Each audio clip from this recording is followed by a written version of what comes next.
commence une nouvelle série sur Boréal.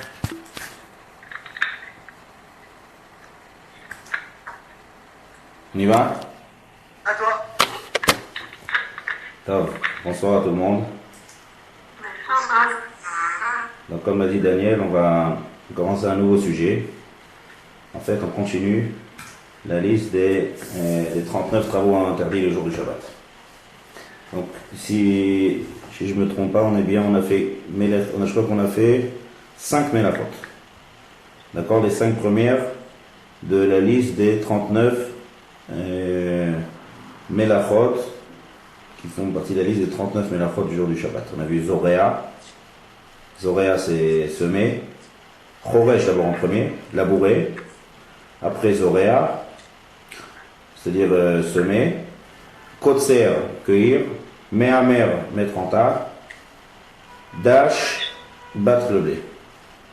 Alors, la liste, elle figure sur le site Les Jardins de la Torah. Je ne sais pas si elle figure aussi dans le site de Dan Alacha, de Daniel de Oudir. Mais maintenant, on arrive au Mélachot prochaine. Alors, c'est-à-dire, quand je dis Mélachot, la suite, on va voir comme ça. Melechet Zoré, Melechet Borer et Melechet Meraked. Je vous ai dit la semaine dernière qu'on va commencer une nouvelle Melacha qui vient juste après la Melacha de Dash.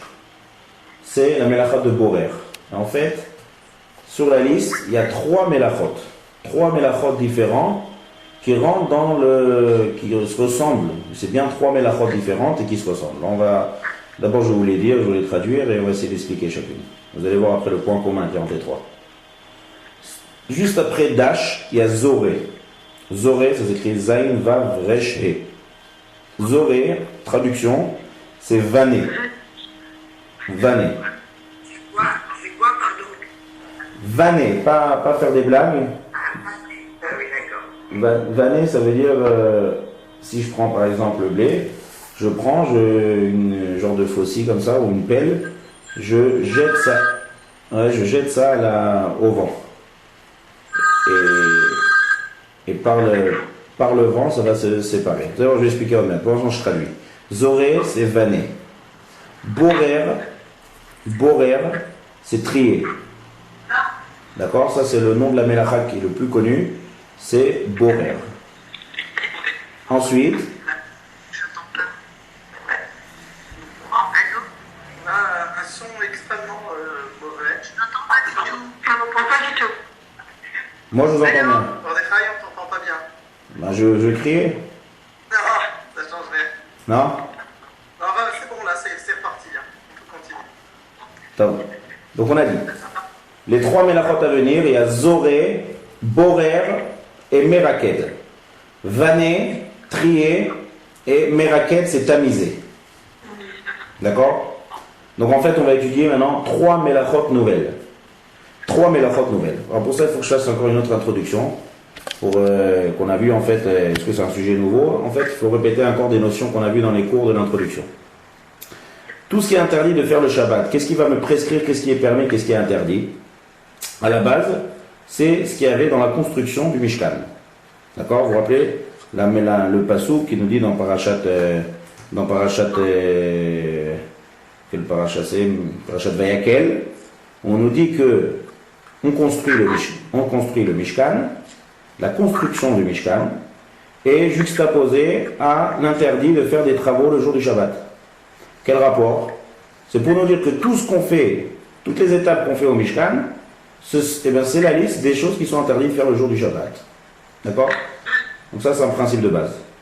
Maintenant, lorsque je vais définir une interdiction, il faut d'abord de savoir pourquoi c'est interdit et d'où c'est venu. D'où c'est venu l'interdiction de la Torah. Quand je parle d'interdiction, à titre de la Torah, parce que ça, c'est un passouk qui est écrit clairement dans la Torah, Parashat Vayakel, à la fin du Sefer Shemot. Donc, les actions qui sont interdites par la Torah, ça va être toutes les étapes de la fabrication du Mishkan. Maintenant, pour fabriquer le Mishkan, une des choses qu'on avait besoin, un des éléments qu'il fallait, c'est les couleurs. Les couleurs pour teindre toutes les peaux là-bas. Parce que le Mishkan il est très différent du Beth Amikdash. Il était fait essentiellement à base de peau pour recouvrir. des peaux de daim, des peaux de cerf, des peaux, toutes sortes de peaux. Et de la laine, d'accord? Et on teintait ça, il y avait plusieurs couleurs. Il y avait bleu, pourpre, rouge, toutes sortes de couleurs. Vert. Maintenant, pour obtenir ces couleurs, il fallait qu'on fasse tout le processus qu'on a vu jusqu'à maintenant. Il faut planter, c'est des graines, comment on fait de la couleur? À base de graines. Comment ils poussent les graines? Du sol. Donc il faut semer, il faut labourer, il faut semer, il faut cueillir, il faut mettre en tas et il faut battre. Parce que aussi les graines de couleur, c'est comme les grains de blé en fait. Il y a aussi une écorce autour, donc il faut battre. Battre, c'est l'action qu'on a vue en long et en large dans plusieurs cours, c'est la mélacha de Dash, avec tous ses dérivés et tous ses détails. Maintenant, on continue. Qu'est-ce qu'il faut faire une fois qu'on a un tas et qu'on a des grains de couleur avec des écorces? Donc première chose qu'il faut faire, il faut séparer l'écorce, d'abord la saleté première, c'est-à-dire tout ce qui est psolète, tout ce qui est déchet, tout ce qui est écorce, tout ce qui est psolète, ça va s'appeler. Psolète, c'est déchet. Et pour avoir le grain. Donc la première chose qu'on fait, on prend une pelle et on jette ça à l'air. D'accord? On prend une grosse pelle, une quantité, et on pousse fort vers le haut, en l'air. Et qu'est-ce qui va se passer dans l'air? Puisque la psolète, elle est très légère, elle va s'envoler. Et donc, elle va se séparer des grains. Donc l'action que je vais faire, c'est séparer le grain de son écorce par l'intermédiaire du vent. Ça, c'est la traduction et c'est l'explication de l'action de la mélacha qui s'appelle Zoré. D'accord? Ensuite, il y a la mélacha de Borer. Alors, tout ce qui va avoir entre Zoré, Borer et Meraked, de manière à ce que ce soit plus simple, c'est le Tana de la Mishnah, il a employé un exemple qui est plus concret et qui est plus mémotechnique, qui est plus simple à se rappeler. C'est toutes les étapes du blé. Donc vous comprenez bien que quand on va parler du blé maintenant à partir de maintenant, quand je vais expliquer la Melacha bien, je veux dire à chaque fois le blé. Mais quand je parle de blé, il n'y avait pas de blé dans la construction du Mishkan. Seulement, ça ressemble. C'est exactement la même action. Ce qu'on va faire, ce qu'on faisait avec les grains de couleur, on fait avec les grains de blé. D'accord? Donc, on va dire maintenant les trois étapes, les trois Melachot avec du blé. Lorsque j'ai un champ de blé, donc première chose que je fais, je vanne le blé. Je prends une grosse pelle, on jette en l'air, si vous avez essayé de prendre une. Parce qu'il y a le grain lui-même, et à part le grain, il y a l'épi, le bar, il y a la paille, il y a toutes sortes de choses qui est déchet. Ça va s'envoler lorsque je veux prendre une pelle, et je vais faire ça avec le vent. Donc ça c'est zoré, vanné. Deuxième chose, maintenant on a un sol là-bas dans le champ de blé, il y a beaucoup de saleté là-bas. Il y a des cailloux, il y a des saletés, il y a de la terre. Donc qu'est-ce qu'il faut faire maintenant? Il faut séparer toutes les saletés pour obtenir un grain de blé. C'est-à-dire, je ne peux pas faire de la farine avec des grains de blé qui sont mélangés avec des cailloux. Pas possible. Donc qu'est-ce qu'il faut que je fasse? Il faut que j'enlève les cailloux, il faut que j'enlève la terre, il faut que j'enlève tout ce qui est déchet. Donc là, qu'est-ce que je suis en train de faire? Je suis en train de trier, de séparer deux éléments qui sont mélangés ensemble. Ça c'est Borer. Ensuite, on continue. Troisième Melacha, Meraked. Dans le mot Meraked, il y a le mot Rikoud, danser. Rikoud. Un Rikoud, c'est une danse. Alors, quel rapport ici? On va danser avec le blé. Rikoud, c'est tamiser. Parce que lorsqu'on prend un tamis, il danse. Ce qu'on est en train de tamiser, ça danse sur le tamis. C'est pour ça qu'on appelle en hébreu Rikoud, Meraked, faire danser. Maintenant,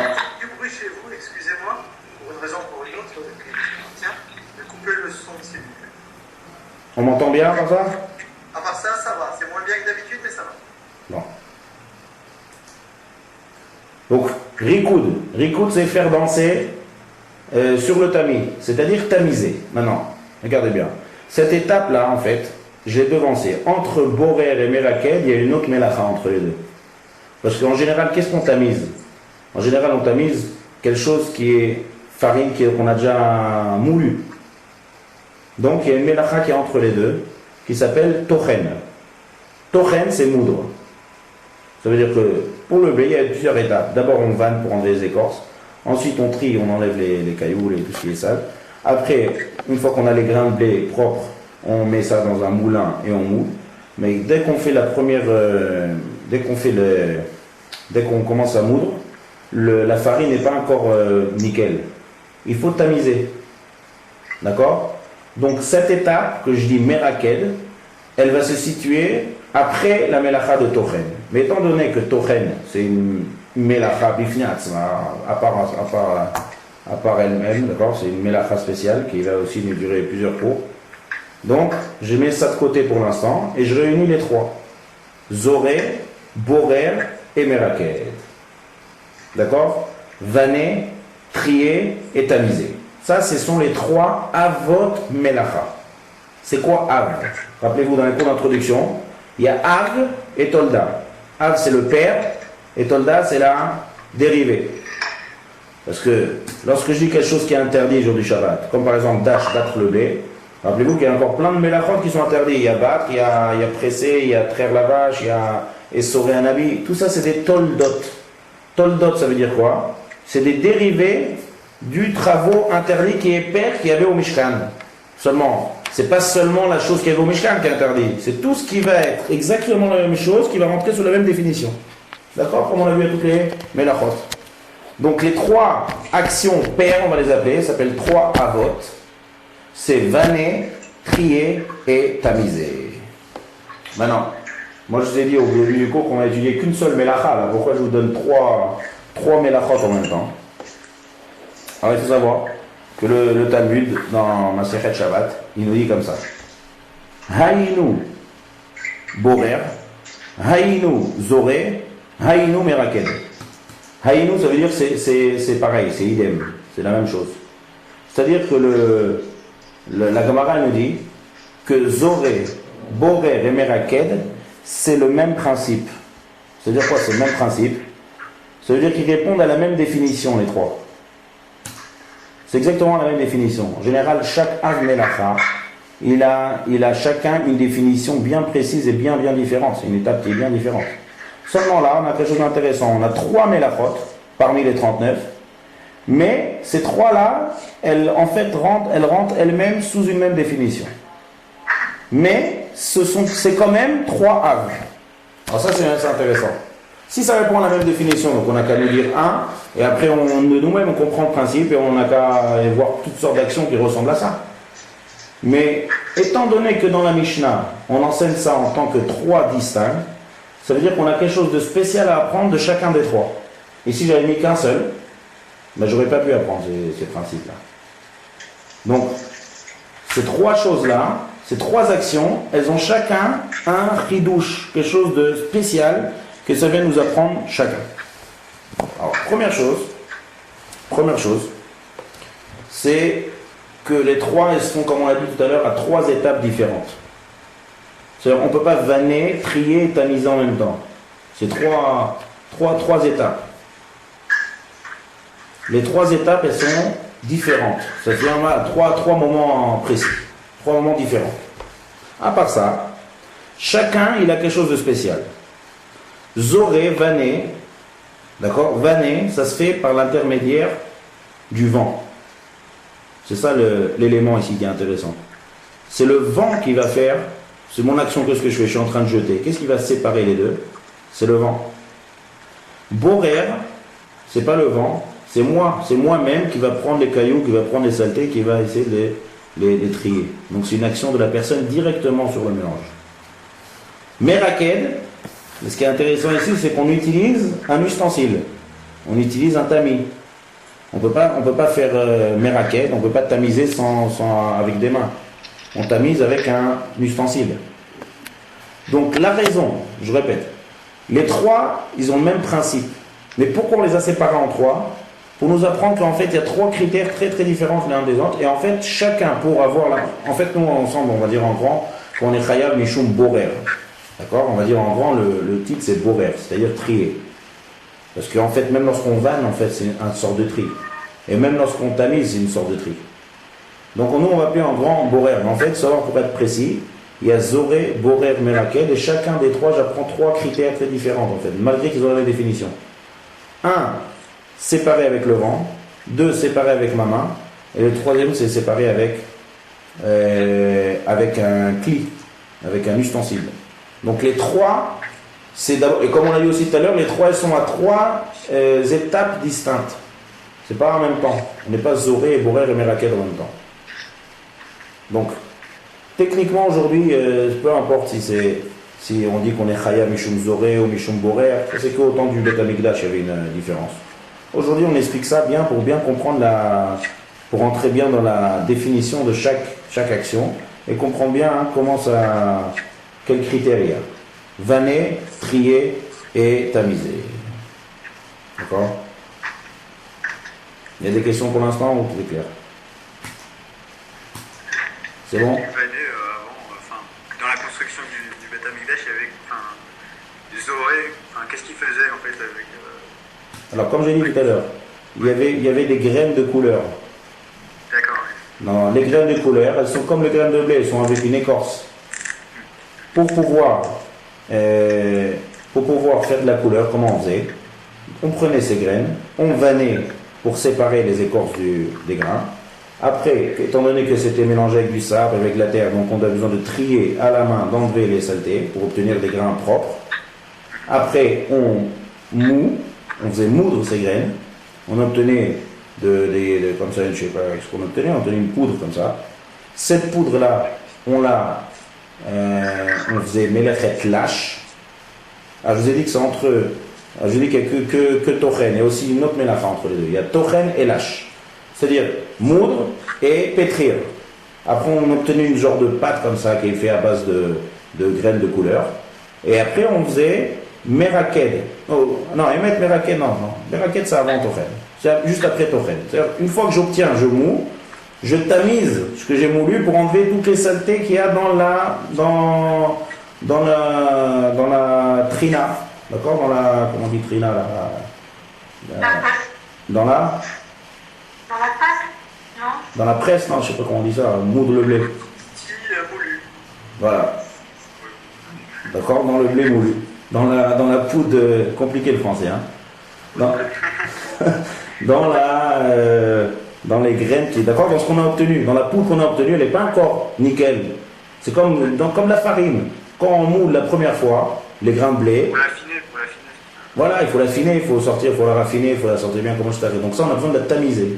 Donc tout ça, on faisait pour la construction du Mishkan, pour après prendre cette poudre et la pétrir, obtenir une genre de pâte comme ça, et après on la mettait dans un ustensile, dans une marmite, et on faisait cuire, et avec ça, on fabriquait la peinture. Toutes ces étapes pour fabriquer la peinture de toutes les teintures qu'il y avait au Mishkan. Ça, c'est ce qu'on faisait au Mishkan. D'accord? Donc chaque étape, elle est distincte, elle est importante. Si je rate une étape, je ne peux pas obtenir ce que j'ai. Donc c'est une mélacha.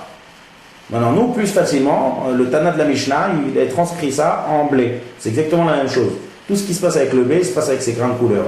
Pour nous, c'est plus facile de voir avec le blé, plutôt qu'on n'a jamais vu comment ça se passe la couleur. Le blé, on voit un moule du blé pétri, on connaît ça mieux. D'accord? Donc ça, c'est exactement, je transcris ça en exemple de blé, mais c'est exactement la même action qu'il y avait à la construction du Mishkan. Donc maintenant, on a dit pourquoi il y a trois. C'est trois étapes qui répondent à la même définition. Quand je vanne, quand je trie et quand je tamise, le but c'est de trier en fait. En gros, c'est trier. Donc ça rentre dans toutes ces mélachot-là. Seulement, puisqu'on a appris que chaque fois c'est un autre moyen, là il y a le vent, là il y a la main et là il y a un ustensile, c'est pour ça qu'on a séparé ça en trois. Mais c'est trois qui font un. D'accord? Très bien. Maintenant on continue. Alors juste un mot pour le détail. Oui. Tu peux mettre maintenant la vidéo. Non, regarde. Non, ça veut pas donner. Bon, ok, on y va. Ok, on continue. Ok. Maintenant on continue. Comme on fait dans toutes les mélachot, qu'est-ce qu'il faut faire maintenant? Il faut définir la mélacha.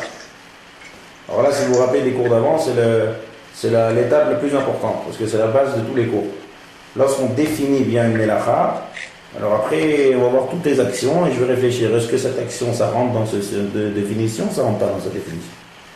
Voilà, elle sera beaucoup plus courte que celle d'avant. Avant, elle était longue et compliquée. Là, c'est plus simple. Alors, définition En fait, c'est une définition qui va être équivalente pour Zoré, pour Borer et pour Meraket. La définition, c'est séparer un mélange qui me dérange. C'est court et ça rime. Séparer un mélange qui me dérange. Ça veut dire quoi cette phrase? Alors maintenant, on explique cette phrase. Séparer. Alors d'abord, un mélange. Ça, c'est la première des choses, la base de toute cette mélachote-là. Il faut qu'on ait un mélange. Quand je dis un mélange, c'est-à-dire que j'ai deux choses différentes qui sont mélangées ensemble. Un vrai mélange. Quand je dis deux choses différentes, ça peut être ochel avec psolète. Comme ça s'appelle en lachon. Ochel, ça veut dire quelque chose qui est mangeable. Psolète, c'est déchet. Donc j'ai du quelque chose qui est mangeable avec quelque chose qui est déchet. D'accord? Pas forcément mangeable pour l'instant, quelque chose qui s'appelle ochel avec un déchet. Et ces deux choses-là, ces deux choses-là ensemble forment un mélange. D'accord? Et qu'est-ce que je veux faire moi après? Je sépare. Je sépare le mélange. Ça veut dire, là j'ai des choses qui sont ensemble, j'ai besoin de séparer. Donc je sépare. Je sépare le ochel du psolète, l'aliment du déchet, ou bien je sépare le déchet de l'aliment, peu importe. Dès qu'il y a une séparation des deux, on rentre dans la définition de la mélacha de Borer, Zoré ou Meraket. Est-ce que ça s'appelle trier aussi s'il y a deux éléments qui sont mangeables, quoi, mais qu'il y a un des deux qu'on n'aime pas, par exemple, je sais pas. Alors ça, on va voir. Là, vous commencez à rentrer dans les détails. D'accord? J'ai dit, par exemple, ochel ou psolète. C'est vrai. Mais on va expliquer ça par la suite. Quand on est à la faute, on va y arriver à ça. Pour l'instant, venez d'abord, on se réfère à l'exemple qu'on voit au Mishkan. L'exemple qu'on voit au Mishkan, qu'on vient de citer tout à l'heure, qu'est-ce qu'on a? On a Borer par exemple, on a du blé avec des cailloux, du blé avec la terre. Alors là j'ai un mélange. J'ai du blé plus des pierres. Les deux ensemble, ça me dérange. Donc qu'est-ce qu'il faut que je fasse? Il faut que je sépare. Donc l'action qu'ils faisaient au Mishkan, qu'est-ce qu'ils faisaient? Ils enlevaient les pierres des grains de blé. Donc c'est Borer. Ça c'est l'action. L'action simple de séparer les grains de blé. Pourquoi je sépare? Parce que ça me dérange. D'accord? Je peux pas. Ça me dérange pour l'étape suivante. L'étape suivante, ça va être faire de la farine. Si je mets des cailloux dans mon moulin, il va se casser mon moulin. Donc ça me dérange. Et puis je ne sais pas quelle sorte de farine ça va me sortir si ça marche. Donc ça me dérange. Le mélange me dérange. D'accord? Et donc qu'est-ce qu'on fait? On sépare. Donc on peut séparer en utilisant un autre moyen, le vent. Là, c'est pas quand j'aurai des cailloux. Là, c'est quand parce que je risque de les cailloux ils tombent sur moi après. Si j'ai de la paille, quand je prends une pelle, d'accord, et que je jette ça au vent, la paille elle s'envole. La paille elle vole au vent. Et donc le grain de blé il est lourd, il tombe tout de suite. Donc qu'est-ce que j'ai fait? Le blé avec la paille, ça me dérange. Donc je vais utiliser une pelle et le vent pour séparer. Pareil, j'ai une farine qui n'est pas bonne. Cette farine-là, pourquoi elle n'est pas bonne? Parce que dans cette farine, qui est bon, il y a un autre élément qui me dérange, qui est mélangé, bien mélangé avec. Donc qu'est-ce qu'il va faire le tamis? Le tamis, il va séparer la bonne farine de la mauvaise farine ou de la mauvaise chose qui a été moulue. Donc il va séparer un mélange qui me dérange. D'accord? Dans les trois mélachot, c'est trois moyens pour séparer un mélange qui me dérange. Ça, c'est la définition de Borer. Borer, Zoré, Meraket. Maintenant, lorsque j'ai dit qui me dérange, qu'est-ce que je veux dire par là? Ici, il y a des mefarshim, il y a des gens qui posent une question ici. Si vous vous rappelez du principe de Melacha chez Enat Sricha Legoufa, c'est-à-dire une Melacha qu'on n'a pas un but, c'est-à-dire je fais une action, mais je n'ai pas un but dans cette action. Ouais. J'ai pas un but précis, c'est-à-dire j'utilise pas, l'utilisation que j'ai pas d'utilisation. Alors je pose une question, en fait c'est pas une question, c'est pour mieux expliquer et mieux comprendre. Mais cette question elle figure par exemple dans le Mishnah Bora, le Chafetz Chaim. Il y a un bio qui s'appelle le bio Halacha et là-bas il pose cette question. Il ramène quelqu'un qui pose cette question. Il dit que si par exemple je prends l'exemple du blé qui est mélangé avec le caillou, d'accord? Qu'est-ce que je fais moi? L'action de base, d'accord? On n'a pas encore vu encore d'autres actions, mais l'action de base de Melechet Borer, c'est de prendre le caillou et de l'enlever des grains de blé. Maintenant, une fois que je prends ce caillou, est-ce que j'utilise, est-ce qu'il va avoir une utilité ce caillou-là? Non, je le jette. Donc si je le jette, qu'est-ce que j'ai profité? J'ai rien profité, j'ai pris un caillou et j'ai un caillou et je le jette. Donc apparemment, est-ce qu'on va dire que ça s'appelle Melacha chez Ena Tzricha Legoufa? Le blé, il est resté comme il est, il n'a pas bougé. Le caillou, il était avec le blé, j'ai pris le caillou et je l'ai jeté. Donc je n'utilise pas ce que j'ai trié. Donc pourquoi ça c'est un interdit de la Torah? C'est Melacha chez Ena Tzricha Legoufa. Comme ça demande le Mishnah Berurah. Qu'est-ce que vous pensez à ça, cette question? On n'a pas entendu la fin. Alors rappelez-vous, je vais vous donner un exemple qu'on a vu dans Dash qui est encore frais dans la tête. Si quelqu'un il presse quelque chose mais il n'utilise pas le jus, est-ce que c'est un interdit de la Torah? C'est quoi la question juste? Il presse un raisin mais il ne veut pas utiliser le jus de raisin. Ouais. Est-ce que c'est une action qui est interdite par la Torah? On dit que c'est Melacha chez Ena Tzricha Legoufa parce qu'il n'y a pas de but, c'est à perte. Vous vous rappelez, on a utilisé ce principe pour toutes sortes d'actions. Quelque chose qui est à perte et que je n'utilise pas la chose, ça s'appelle Melacha chez Ena Tzricha Legoufa. Donc ici, lorsque je prends le caillou qui est avec mon blé dans notre nouvelle Melacha d'aujourd'hui, lorsque je prends le caillou et je le jette, donc je n'utilise pas maintenant ce que j'ai trié. Donc pourquoi c'est un interdit de la Torah? C'est une fatigue. Non. C'est une fatigue inutile, non? Non, c'est une action, je suis en train de trier, mais seulement, j'utilise pas ce que je trie. Alors là, c'est une fausse question, c'est une question ici qui est faite pour expliquer en fait. Mais elle est écrite dans Mishnah Berurah, c'est pour mieux comprendre. Alors je vais vous dire. Ici, le goufa, l'utilité, c'est pas d'utiliser quelque chose ici dans cette mélacha. C'est-à-dire chaque mélacha, elle va avoir une utilité précise. Il faut définir aussi dans la définition quelle est l'utilité de notre mélacha. Dans l'exemple de Dash, c'est d'obtenir le résultat.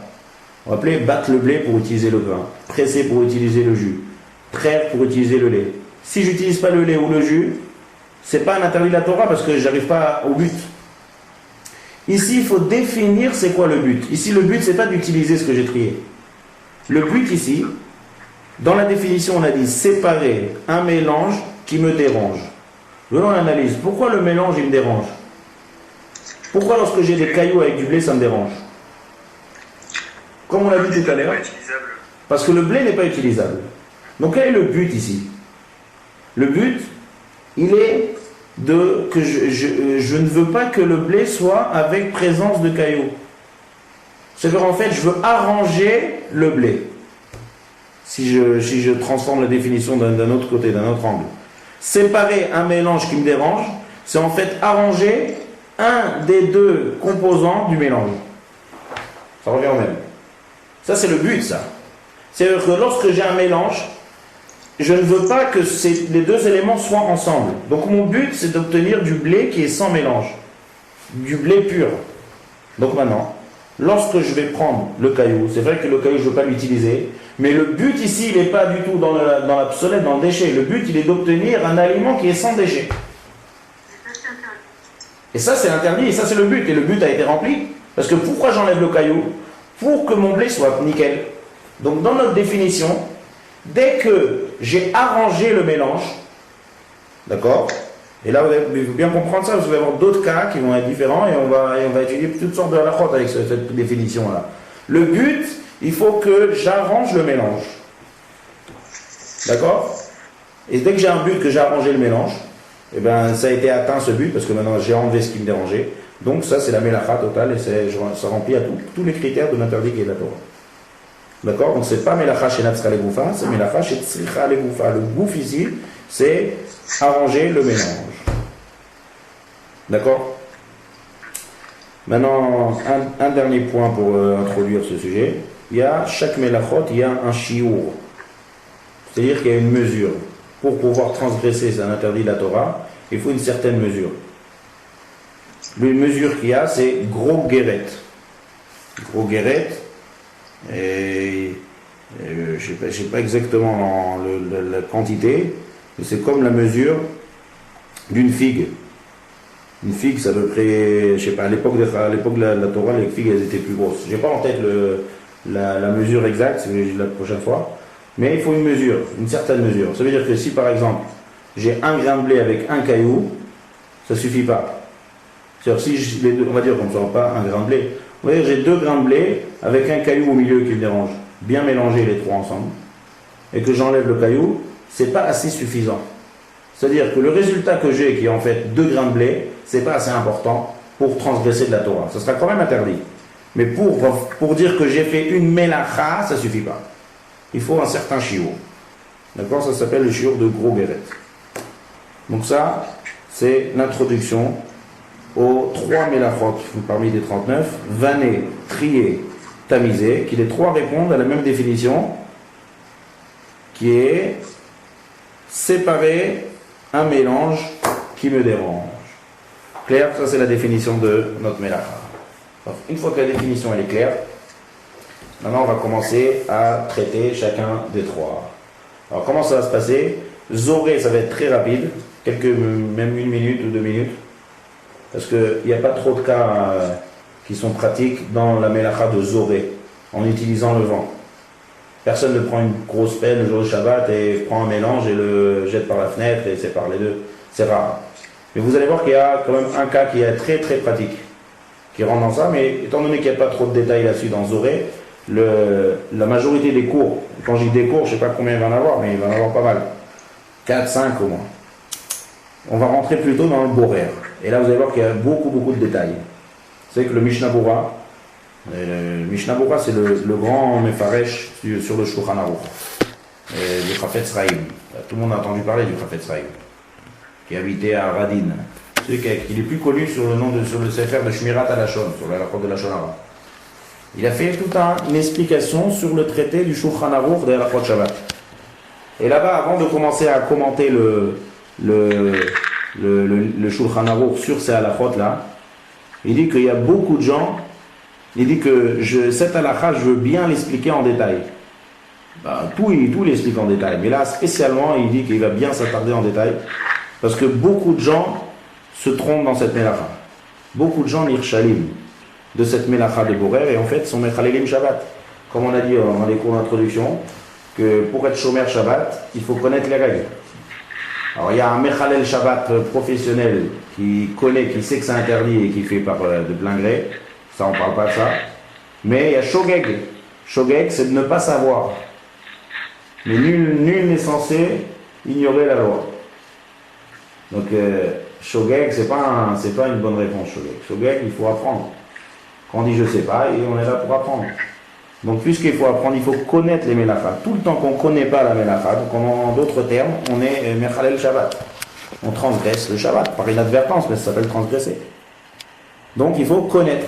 C'est pour ça que le Mishnah Bora dit que, étant donné que c'est quelque chose qui arrive très très souvent dans le Borer, on rencontre ça à plusieurs reprises, dans tous les repas.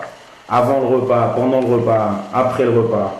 Faire de l'ordre, quelqu'un qui veut débarrasser avant Shabbat, faire de l'ordre, nettoyer, sans arrêt, on est confronté à cette mélacha. C'est une mélacha qui est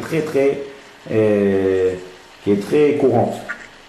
D'accord? Donc si on ne connaît pas bien la halachot de cette mélacha, on est très facilement amené à transgresser cette mélacha. Donc c'est pour ça que le Mishnah Bora dit que je veux bien expliquer. Nous aussi, les Vatachem, on va bien expliquer ces mélachot, ça va durer plusieurs cours. Bien rentrer dans les détails et surtout beaucoup d'exemples pratiques, d'accord, pour savoir exactement qu'est-ce qui rentre dans cette mélacha. Ça c'est Borer. Meraked, une fois qu'on aura bien vu Borer, alors là il nous restera Meraked, ce qui est aussi elle est courte, pas tellement, il y a aussi quelques détails, mais une fois qu'on aura bien les principes de Borer en tête, donc on pourra arriver à la troisième Meraked. Donc on commence par Zoré. Zoré c'est-à-dire vanner.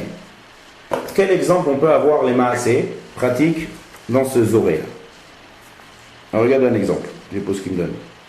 Si par exemple j'ai des cacahuètes, un exemple, ça peut être avec d'autres choses. J'ai des cacahuètes, maintenant les cacahuètes comment elles sont? Bon, il n'y a pas d'écorce, mais il y a une pelure comme ça, une pelure marron, rouge. Ouais. Sur des cacahuètes, il y a une pelure rouge ou marron.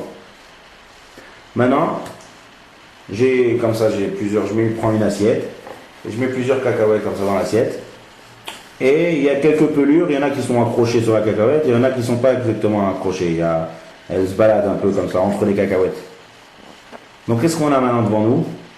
On a un mélange de cacahuètes plus épluchures rouges. Ces épluchures rouges là, elles sont... Il y en a qui les mangent avec la cacahuète, mais peu importe. Mais en tout cas, c'est pas très présentable ça. Donc qu'est-ce que je veux faire? Qu'est-ce que je fais? Je souffle, d'accord, sur l'assiette. Je souffle doucement, ouais, sur l'assiette. Et en soufflant, qu'est-ce qui va se passer? Toutes les petites pelures, elles sont très très fragiles, ces pelures-là. Elles sont très légères. Donc lorsque je vais souffler, toutes les pelures, elles vont s'envoler. Et maintenant, j'ai des belles cacahuètes sans pelure. Et mon assiette, elle est présentable. Qu'est-ce que vous pensez de ça? C'est une mélacha? C'est exactement, c'est la mélacha de Zoré. Alors, j'utilise pas ici une pelle, et je suis pas dans mon champ, et je suis pas en train de faire vanner tous mes grains de blé avec la paille, et c'est exactement la même chose. Parce que les cacahuètes avec les saletés qu'il y avait autour, c'est un exemple, je peux mettre ça dans plein d'autres exemples. Mais j'utilise maintenant, pas ma main, j'utilise ma bouche. J'utilise en fait, je souffle dessus. Souffler, c'est le vent. D'accord? C'est le vent qui sort de l'homme, mais peu importe, c'est la même chose, c'est du vent. C'est faire du vent. Donc avec le fait que j'ai soufflé, il va y avoir les pelures qui vont s'envoler. Et maintenant, j'ai arrangé, parce que je ne voulais pas que ces pelures-là, c'est pas présentable, donc ça me dérange. En soufflant, j'ai utilisé le vent, et j'ai arrangé mon assiette. Donc cet acte qui a l'air d'être très simple et très banal, c'est en fait un interdit de la Torah. Et comme je l'ai dit tout à l'heure, pourquoi dans les 39 mélachot, on a mis ça séparément, vanné, et on n'a pas mis, on aurait pu mettre trié, ça y est. Ben, si j'avais mis trié par exemple, alors j'aurais déduit comme ça. J'ai dit que tout part de la base. Si dans l'église des 39, il n'y avait que borer, c'est-à-dire prendre avec ma main un caillou pour nettoyer le blé, alors j'aurais dit que quelqu'un qui souffle comme ça sur une assiette, c'est bizarre, c'est un chinouille. C'est quelque chose de bizarre. C'est pas l'action de Melacha.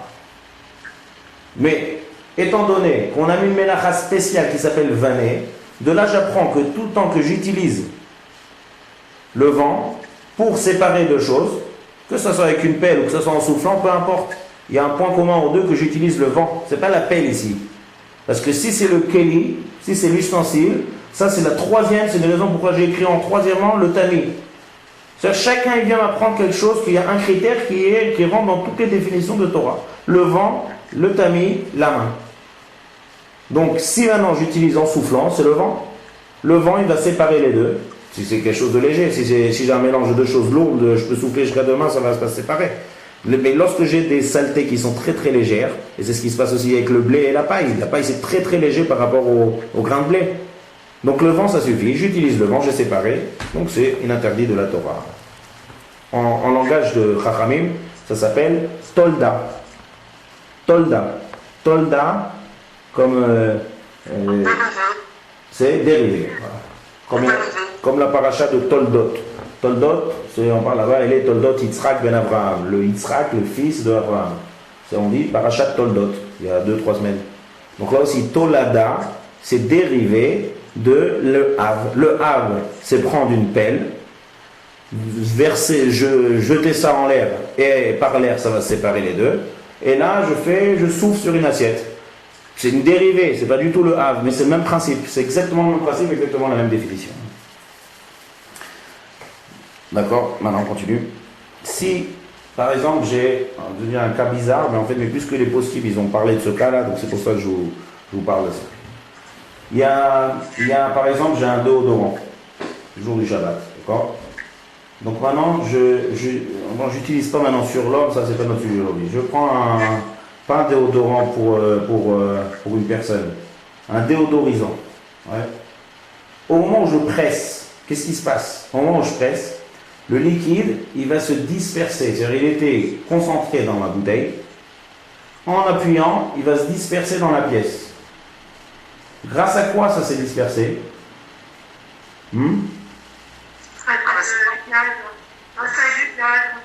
Grâce au vent. C'est une melacha également.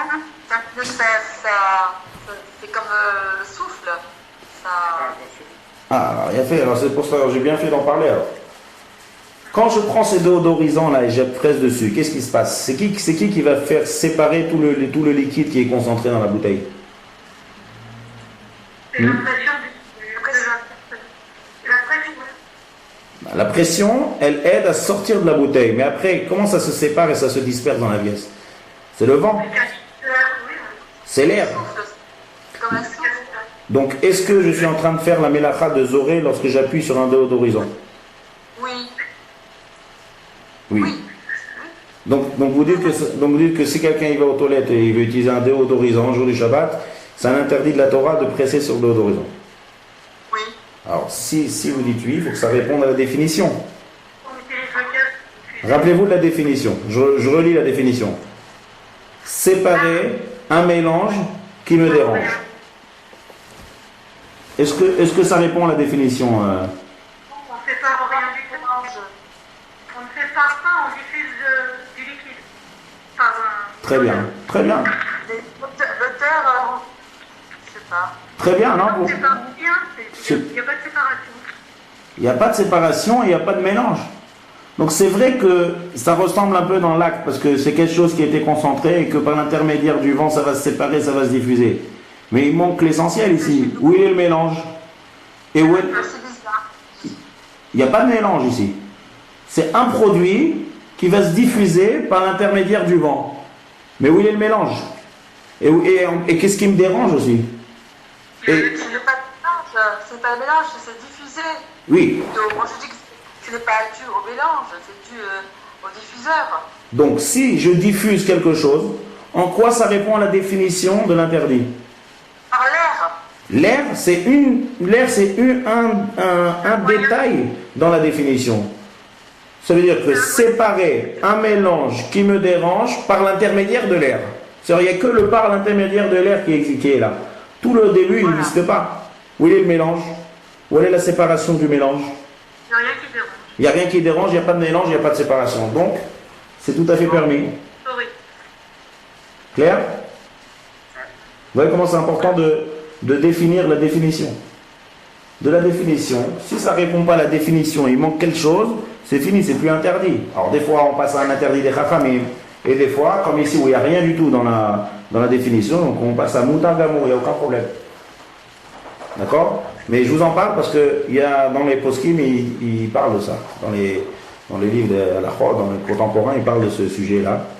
Et comme ça, c'est la conclusion qu'il n'y a aucun problème de diffuser quelque chose s'il n'y a pas de mélange à la base. D'accord? Donc on peut se parfumer pendant le Shabbat. Entre autres, oui. Maintenant, se parfumer, il y a des détails. Par exemple, je n'aurais pas le droit de me parfumer sur un habit. Je ne peux pas mettre du parfum sur un habit. D'accord? Sur le corps, oui, mais pas sur un habit. Et ça, on verra. On arrivera sans veito, bismillah. C'est-à-dire, donc, moi je suis en train de traiter maintenant l'action de presser. Par le vent qui va diffuser, ça, il n'y a aucun problème. Parce que ce n'est pas du tout notre sujet, il n'y a pas du tout de mélange, il n'y a pas de séparation. D'accord. Donc, comme je vous dis, c'est très bref. Ça, on a fini maintenant la mélacha de Zoré. On vient de la commencer, on a fini. Parce qu'il n'y a pas trop d'exemples techniques là-dessus, d'utiliser le vent. Diffuser le vent dans le bol. Donc ça, c'était Zoré. Maintenant, on passe à Borer. Borer. D'accord? Donc là, Borer, là, il va falloir bien rentrer dans plusieurs détails. Donc, il faut définir. Allez, par exemple, on a parlé tout à l'heure de Av et de Tolda. D'accord? Av, c'est père, Tolda, c'est dérivé. Regardez, par exemple, je vais vous donner un dérivé. Quelque chose qui n'a rien à voir avec le Av, mais qui rentre encore dans le critère de Borer. Et ça, on va voir par la suite en détail, mais là, pour l'instant, je suis en train de juste pour le définir. Faire du fromage. Comment on fait le fromage? Comment on fait le fromage? Le fromage, c'est quelque chose, c'est du lait à la base. On met de la présure dedans. D'accord? Et la présure, elle va faire que le lait, il va avoir deux choses qui vont se séparer. Le liquide du lait qui va se séparer et le concentré que le lait va se faire, il va y avoir une séparation. Je ne sais pas comment on dit ça en français dans les termes de ferme de fromage. Mais en tout cas, ce qui se passe, c'est qu'en mettant la présure, je vais séparer le mélange. Il va y avoir un genre de liquide qui est en fait de l'eau de lait qui va se séparer, qui va me déranger au processus du fromage. Et après, il va me rester d'un autre côté le concentré que lui-même, au fur et à mesure, avec la présure, va se transformer en fromage. Donc, est-ce que j'ai le droit de faire ça Shabbat? De mettre la présure dans du lait? Ben non, Pourquoi? parce qu'on sépare on sépare un mélange d'orange et d'orange. Voilà. Il y a tout ici. Ça veut dire, c'est quoi ça dérange? Pour quelqu'un qui veut boire du lait, ça ne dérange pas. Mais pour quelqu'un qui veut faire du fromage, eh ben, le liquide qui se trouve mélangé, intégré dans le lait, ça le dérange. C'est trop liquide. Donc il faut qu'en mettant ce produit-là, ça va se séparer. Et bien mettre, c'est ce qui se passe. Quand on met la présure, il y a un dépôt de liquide qu'après on va jeter. Ça s'appelle de l'eau de lait en hébreu, je ne sais pas comment on appelle ça en français. Mais halal. Et le reste, on va l'utiliser pour faire du fromage. Donc maintenant, l'action que je suis en train de faire, c'est très loin du... Si je prends borer par exemple, du caillou avec le grain de blé, rien à voir. Caillou avec le grain de blé et le fromage. Mais les deux, c'est la même chose. Donc c'est une tolda, c'est un dérivé, c'est une dérivée du have. En mettant la présure dedans, je vais causer directement un mélange, une séparation de deux choses qui me dérangent lorsqu'ils sont ensemble. Donc ça l'interdit la Torah de borer. Là on est borer. On trie et on sépare deux éléments. On n'utilise pas le vent et on n'utilise pas un ustensile. Donc on rentre dans borer. Maintenant on continue. L'action de borer, comme on a dit tout à l'heure. En grand 1, il faut que j'ai un mélange, comme on a dit. Que ce soit bien mélangé. Ta'arovet, ça s'appelle en hébreu. Ta'arovet, c'est me'ourav, mélangé. L'action, c'est d'enlever le déchet. D'accord? J'enlève le déchet et j'enlève le déchet de l'obsolète. Maintenant, si l'action elle se fait, c'est-à-dire directement. C'est-à-dire, on va prendre un exemple. On va dire par exemple, j'ai des amandes, d'accord? Et dans une assiette comme ça, on va dire des pistaches, une assiette de pistaches qui sont déjà épluchées. Donc j'ai plusieurs comme ça, pistaches épluchées. Et entre les pistaches, j'ai des écorces qui sont mélangées. J'ai une assiette comme ça avec des écorces et des pistaches. Comme ça, mélangées ensemble. Donc j'ai un mélange qui me dérange. Là, si je souffle, les coquilles vont rester à côté des pistaches, ils ne vont pas bouger. Donc qu'est-ce qu'il faut que je fasse? Il faut que j'utilise ma main. Donc avec ma main, je vais commencer à enlever les écorces. Donc cette action-là, c'est un exemple technique de borer, qui est un interdit de la Torah.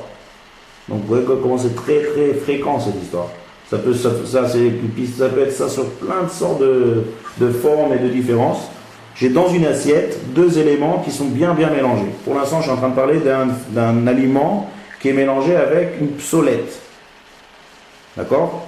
Quand je dis aliment, ça peut être aussi liquide. Et donc là, ça sera dans la meraked. Ce sera utiliser un filtre avec un liquide où il y a une saleté dedans. C'est pareil. Pour l'instant, venons se concentrer sur les aliments avec les déchets qui sont mélangés ensemble. Qu'est-ce que je fais? J'enlève le déchet. Parce que je veux un aliment propre sans déchets. Donc cette action, c'est un interdit de borer. Même si je mange directement après la pistache, peu importe dans le temps. Étant donné que l'action que je suis en train de faire, au moment où j'enlève l'écorce, c'est trier, d'accord, c'est séparer. Donc lorsque je sépare les deux, même si tout de suite après je mange, ça va pas permettre l'action. Parce que l'action que je suis en train de faire, c'est séparer, c'est arranger mon plat de pistache. Donc ça, c'est l'action de borer. Maintenant, si maintenant je fais l'inverse, je reprends ma définition. Séparer deux aliments, d'accord, comment c'est la définition? Séparer un mélange qui me dérange. Si maintenant, au lieu de prendre l'écorce, je prends les pistaches. Oui? Donc, regardez bien cette action. J'ai la pistache et les écorces mélangées ensemble. Qu'est-ce que je fais maintenant? L'action de base que je vous ai dit tout à l'heure, c'est les simples, enlever les écorces. Ça, c'est borer, classique. Maintenant, qu'est-ce que je fais? Je prends le ochel. Je ne prends pas le psolète, je prends le ochel. C'est-à-dire, je prends les pistaches. Est-ce que ça répond à la définition, mon action? Non. Pourquoi non? On mélange pas. Si, ils sont mélangés. Ma pistache et mon écorce, elles sont mélangées. Du moment que vous le mangez directement sans... Ah, ça, j'ai pas dit que je les mange directement. Ça, j'ai pas dit dans la question. Ce que je veux dire par là, c'est sans prier. Je le prends directement sans prier. Attends, je prends directement, mais je ne mange pas. Pour l'instant, j'ai pas dit que je mange après la pistache. D'accord. Je le prends directement. Je prends l'aliment, d'accord? Et je prends tout l'aliment, je mets de côté l'aliment, et les coquilles de pistache, je ne les ai pas touchées, ils restent dans l'assiette. Donc c'est faisable. Pourquoi c'est faisable? Je suis en train de séparer un mélange qui me dérange. Ah. Je suis en train de séparer. Ça veut dire que je suis en train de séparer, peu importe si je prends l'aliment ou si je prends le déchet. Dans les deux cas de figure, j'arrange. C'est-à-dire que le fait que j'ai pris toutes les pistaches mangeables et que je les ai mis d'à côté, je suis en train de séparer, ils ne sont plus mélangés. Donc je suis content maintenant, je les ai arrangés. Oui? Donc j'ai deux manières d'arranger le mélange. Ou bien d'enlever les écorces, ou bien de prendre le bon. Dans les deux cas de figure, je sépare le mélange qui me dérange. Donc c'est aussi un interdit de la Torah. D'accord? On est d'accord? Ah oui. Alors, comment on mange maintenant? Oui, comment fait-on? Comment on fait? Alors là, je fais exprès de expliquer comme ça pour bien vous comprendre. Comment fait-on? Alors là, il y a une différence. Là, il y a quelque chose de... C'est que si, d'accord, si j'utilise maintenant l'aliment et que je le mange directement, d'accord, tout de suite, on va dire, et de manière immédiate, là, ça sera permis.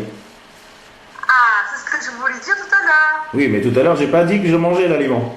Tout à l'heure, j'ai dit que je prends l'aliment et je le sépare. D'accord, ok, ma femme. Oui, c'est différent. Oui. C'est différent parce que si j'explique que trier, c'est d'enlever le mauvais du bon, donc, dans ce cas de figure, si je prends, je ne touche pas au mauvais et que je prends le bon, alors est-ce qu'on va dire que dans tous les cas de figure, ça sera permis? Non. C'est interdit parce que je sépare.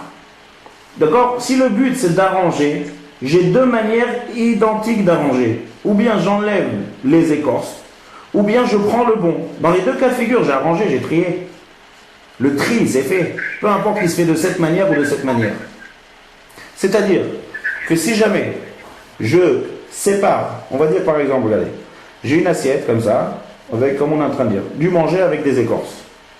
On est vendredi soir, d'accord? Et je sais que demain, après-midi, je vais avoir des invités qui vont venir. Et je suis en train de réfléchir, j'ai un plateau avec des aliments et des écorces, et je dis ça, c'est pas présentable devant les invités. Donc qu'est-ce que je fais? Je prends une autre soucoupe, je prends les éléments, l'aliment qui est propre, et je le passe dans l'autre soucoupe.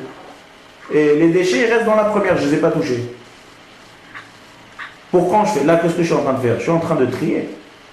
Parce que je ne fais pas ça pour maintenant, je ne veux pas le manger maintenant cet aliment. Je fais ça pour bien plus tard, pour demain. Donc cette action, c'est exactement si j'avais pris les écorces et je les ai enlevées, ou que je prends l'aliment et que j'enlève. Dans les deux cas de figure, je suis en train de séparer un mélange qui me dérange. C'est clair? Maintenant, j'arrive au cas où je mange. Si maintenant, j'ai exactement une assiette avec un mélange d'aliments avec déchets, bien mélangé, je prends l'aliment et je le mange. Alors là, c'est permis. Pourquoi c'est permis? Avec mon action, je suis en train de séparer. C'était mélangé, je sépare. Alors là, si vous vous rappelez, dans les cours d'avant, on vous rappelez qu'on a parlé par exemple d'une mère qui allait. Ouais. On a dit qu'elle a le droit d'allaiter. On avait posé la même question. On a dit, mais lorsqu'elle allait, toutes les définitions de Melech Haddash, il s'accomplit. D'accord? Ou bien pareil, tous les fruits avec les écorces. Lorsque je casse l'écorce et que je mange le fruit, ça aussi, on a dit que c'est un interdit de tâche. Et là, on avait dit un principe. Et ce principe, il revient encore une fois ici, chez nous. Lorsque je fais une action et que dans cette action-là, ça s'appelle quelqu'un qui me voit extérieurement, ouais, qui ne comprend rien au halachot de Shabbat, et qui est en train de regarder et qui me voit, il dit celui-là, il est en train de manger. Il n'est pas en train de trier. Donc si mon action, elle s'explique que je suis en train de manger, donc ça peut répondre à la lettre, à la définition, ça ne sera pas du tout interdit. Vous comprenez? Parce que lorsque je prends maintenant, lorsque quelqu'un il a devant lui une assiette avec un aliment et des déchets, qui prend sa main et qui va utiliser l'aliment et qui va le mettre dans sa bouche, ça ne s'appelle pas qu'il est en train de trier. Ça s'appelle qu'il est en train de manger. D'accord? Mais si la même personne, elle fait exactement la même action, mais elle ne le met pas dans sa bouche, elle le met de côté pour l'utiliser dans plusieurs heures, d'accord? Ah, ça s'appelle trier. C'est exactement la même action. C'est exactement la même action. Exactement la même action. Seulement, celui-là, il trie. Celui-là, comment j'explique? Comment je suis en train d'analyser les deux personnes là? Je dis celui-là qui est en train de prendre un fruit, qui est mélangé avec le déchet, qui le met dans sa bouche, celui-là, il est en train de manger. Et l'autre, il est en train de garder ça pour le lendemain, il est en train de trier. Donc c'est exactement pareil, ça tout dépend. Donc c'est pour ça maintenant que si j'utilise directement l'aliment, ça sera permis. Par contre, ce qu'on vient de voir tout à l'heure, si j'enlève l'écorce, regardez bien, si j'enlève l'écorce et que après je prends l'aliment et je le mange, tout de suite, est-ce que ça sera permis? Oui, on mange ceci. Ah. Non. Oui ou non? Oui. Me concernant, non. Alors réfléchissez bien à ce que je suis en train de faire. Quand quelqu'un est... Hein? J'enlève l'écorce pour manger le fruit. Ça veut dire, j'enlève l'écorce. Non, c'est pas l'écorce du fruit. Non, je répète bien de quel cas je suis en train de parler. C'est pas un fruit qui a une écorce. Je parle pas de ça du tout. On reprend l'histoire de mon assiette qui est mélangée. J'ai un mélange d'écorce et de fruits. C'est déjà épluché. J'ai des fruits, on va dire, j'ai une assiette avec des pelures des pelures d'orange, des pelures de mandarine, avec des tranchettes de mandarine. Comme ça, bien mélangées une dans l'autre. Donc qu'est-ce que je fais? Je prends toutes les pelures. Je prends toutes les pelures, je les enlève, et après je prends mon assiette et je les mange. Est-ce que c'est permis? Après, non, de suite. Non, de suite. C'est-à-dire, j'enlève toutes les pelures, et dès que j'enlève les pelures, je mange les mandarines. Non, c'est mélange. C'est interdit. Pourquoi c'est interdit? Vous ne les mangez pas directement. C'est-à-dire que vous faites la préparation en premier, et puis après vous mélangez, après vous mangez. Par contre, il faudrait plutôt piocher directement et manger. Voilà, il faut. Alors, regardez, je vais vous donner un cas plus pratique. Les pelures là-bas, c'est un peu compliqué, ça en détail. Je reviens toujours au pistache, c'est le plus simple. J'ai une petite assiette comme ça. Il y a des pistaches, et j'ai épluché toutes les pistaches. Maintenant, j'ai un mélange total, un vrai mélange de coquilles et pistaches. Le fruit absent de la pistache, oui. J'ai un mélange total. Qu'est-ce que je fais maintenant? Toutes ces pelures de coquilles de pistache, elles me dérangent. Elles me dérangent, c'est très embêtant ces coquilles-là. Donc qu'est-ce que je fais? Je prends toutes les coquilles, je les enlève, une à une, et tout de suite après, dans la minute qui suit, je mange les pistaches. Il est clair le cas? Est-ce que c'est permis? Non, ce n'est pas permis. C'est interdit. Maintenant, je fais la même chose, seulement au lieu de prendre les coquilles, je prends les pistaches et je les mange directement. Dans les deux cas, je mange directement. Mais on a pas dans ce cas-là, dans le cas où on mange la pistache directement. On prend la pistache pour la manger. Oui. Si vous la prenez directement, oui, c'est bon. Mais si vous la laissez de côté et vous la mangez après, non. Non, je ne parle pas de ça. Ça, on a parlé tout à l'heure. Je dis, dans les deux cas, dans la même minute, premier cas, je prends le fruit, la pistache elle-même et je la mange directement. Et ça, c'est permis. Dans le deuxième cas, je prends la coquille, je l'enlève et tout de suite après, je prends la pistache et je mange. Oui. C'est quand même ça, on n'a pas le droit, parce qu'on a crié avant. Voilà, c'est-à-dire quoi? Alors, dans les deux cas, je mange directement. Seulement, étant donné que avant de manger, quand j'enlève l'écorce, à ce moment précis où j'enlève l'écorce, ça s'appelle que je suis en train d'arranger mes pistaches. Et c'est pas une action de manger. Ça s'appelle pas que je mange. Ça s'appelle que je trie et que tout de suite après je mange. Donc ça y est, je rentre dans l'interdit. Tandis que lorsque je prends la pistache elle-même directement, où est le tri ici? Ici, ça s'appelle que je suis en train de manger. Vous voyez la différence? C'est-à-dire que dans les deux cas, c'est direct. Dans les deux cas, c'est direct. C'est dans la même minute. Seulement là, je fais une action première d'arranger le mélange. Et tout de suite après, je mange. Ça suffit pas, ça sert à rien que c'est tout de suite après. Parce que l'action qui vient tout de suite avant, c'est une action de trier.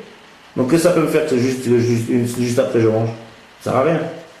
Tandis que quand j'arrive directement à la pistache et je la mets dans ma bouche. Où est le tri ici? Il n'y a rien, je suis en train de manger. C'est vrai qu'il y a un mélange, mais alors peu importe, moi je suis en train de manger maintenant. Donc c'est tout à fait permis.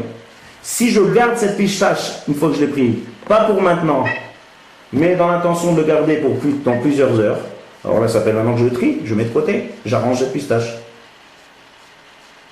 Clair? Oui. Clair pour tout le monde? Oui. Voilà.